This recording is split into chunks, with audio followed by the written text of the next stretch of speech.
मोहम्मद कैसे रहते थे, मोहम्मद अपनी बीवी के साथ कैसे रहते थे, अपने पड़ोसी के साथ कैसे रहते थे, मोहम्मद का मामलात, मोहम्मद रसूलुल्लाह के मामलात क्या थे, मोहम्मद रसूलुल्लाह के अतवार व अफ़आल क्या थे, अपने समाज में, अपने गाँव में उन चीज़ों को जानना ज़रूरी है।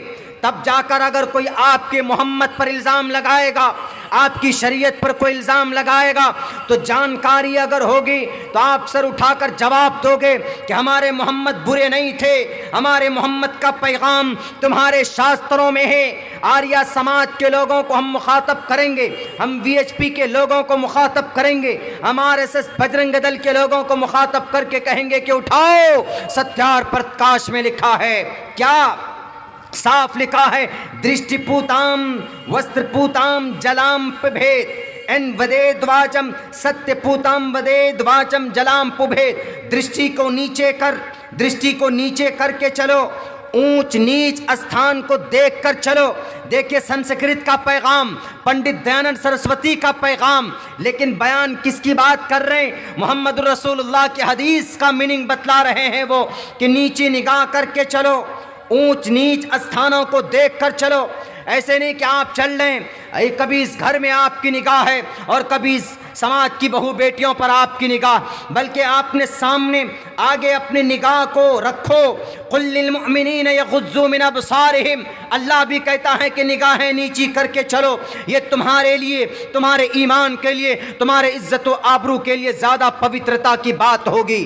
तो बताइए, जब हम जानेंगे, हम पढ़ेंगे, हमारे बच्चे जानकार होंगे, तो उनको समझाएंगे कि मोहम्मद के बारे में गलत मत बोलो, मोहम्मद रसूलुल्लाह को गलत मत कहो, बल्कि वो तो आपके ग्रंथों में भी जिंदा है, वो तो आपकी किताब में भी जिंदा है कि दृष्टिपूताम सत्यपूताम वदेद वाचम जलाम भेद। मोहम्मद ने कहा कि जब पानी पीते हो तो उसको देख करके पिया करो, पानी पीते हो तो 3 सांस में पिया करो। वस्त्रपूताम जलाम भेद, पानी से, कपड़े से छान कर पानी को पियो।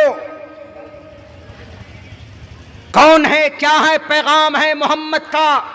पंडित दयानंद सरस्वती जो इस भारत के अंदर 1857 में जो इस धरती के ऊपर सर उठाया था इस्लाम को बदनाम करने के लिए, कुरान को बदनाम करने के लिए, मदारिस को बदनाम करने के लिए, वही पंडित दयानंद सरस्वती जिसने आर्या समाज की बुनियाद रखी, उनकी किताब है सत्यार्थ प्रकाश।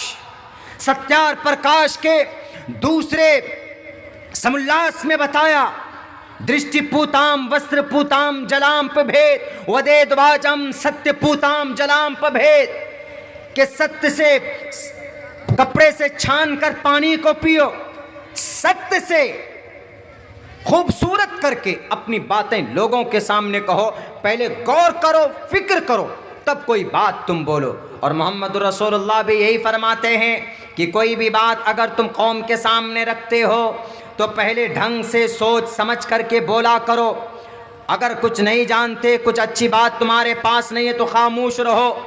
खामोश रहोगे तो निजात पाओगे, मन समता नजा। जो आदमी खामोश रहा, बड़बोला मत बनो, खामखा बकड़ बकड़ मत करो, किसी की भी बुराई कहीं पर भी शुरू मत करो, बल्कि खामोश रहो, काम की बात बोलो। मोहम्मद रसूलुल्लाह खामोश रहते थे, जब भी बात बोलते थे काम की बात बोलते थे, समाज को अच्छाई, एक मार्गदर्शन के लिए बात बोलते थे। मेरे भाइयों, ये चीज़ें कहाँ से आएंगी? ये चीज़ें आएंगी इक़रा, तालीम से। ये चीज़ें कहाँ से आएंगी? जानकारी से आएंगी। अगर आपको जानकारी है तो आप अल्लाह की वहदानियत को हर जगह रख सकते हैं। अगर आपको जानकारी है तो आप कुरान को बता सकते हैं। अगर आपको जानकारी है तो आप कुरान करीम के बाद सबसे बड़ी किताब, दुनिया ने ये तय किया, दुनिया ने ये माना है कि सबसे बड़ी किताब कुरान करीम के बाद कौन है मुसन्निफ उसके? असहुल कुतुब बाद किताबुल्लाह, सबसे ज़्यादा सही तरीन किताब अस-सहीह अल-बुखारी।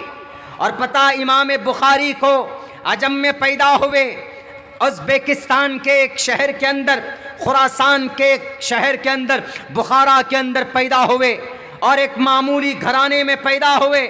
लेकिन पूरी दुनिया ने कुरान करीम के बाद किसकी किताब का दर्जा और किसका नाम आता है? इमाम बुखारी का। ये इज्जत उनको कहाँ से मिली? ये इज्जत उनको इक़रा तालीम से मिली। ये इज्जत, ये सम्मान उनको कहाँ से हासिल हुई? एजुकेशन और नॉलेज की बुनियाद पर। 11 साल की उम्र थी इमाम बुखारी की। इनका असल नाम मोहम्मद बिन इस्माइल बिन इब्राहिम मोहम्मद नाम था इमाम बुखारी का। अबू अब्दुल्ला कुन्नियत इनकी थी। इमाम बुखारी 11 साल की उम्र में हज़ारों अहादीस मुबारका इनको याद, कहा जाता है कि 70,000 हदीसें इनको याद थी अस्माए रिजाल के साथ, और उनके तमाम के तमाम रावियों के ज़िंदगी की उनके हालात के साथ। आज 70,000 हदीस तो दूर की बात, हमें 70 हदीस याद नहीं, हमें 70 सूरत याद नहीं, हमें कुरान करीम के अंदर जो अहकामात की आयत वो हमें मालूम नहीं।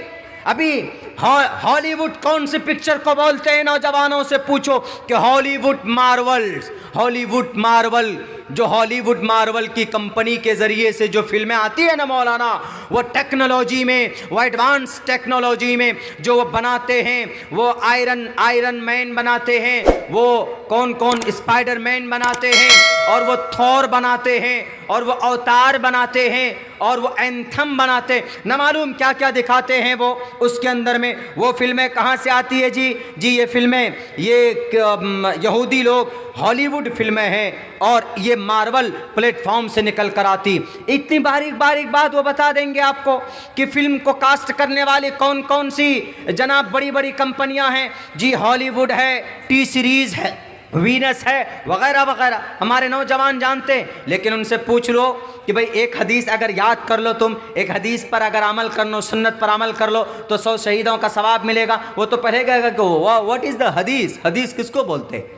एक जवान को बोला कि कलिमा पढ़ो, ला इलाहा इल्लल्लाह मुहम्मद रसूलुल्लाह, बोला हम उर्दू नहीं जानता मौलाना, उसको पता ही नहीं कि ला इलाहा इल्लल्लाह मुहम्मद रसूलुल्लाह उर्दू है कि अरबी।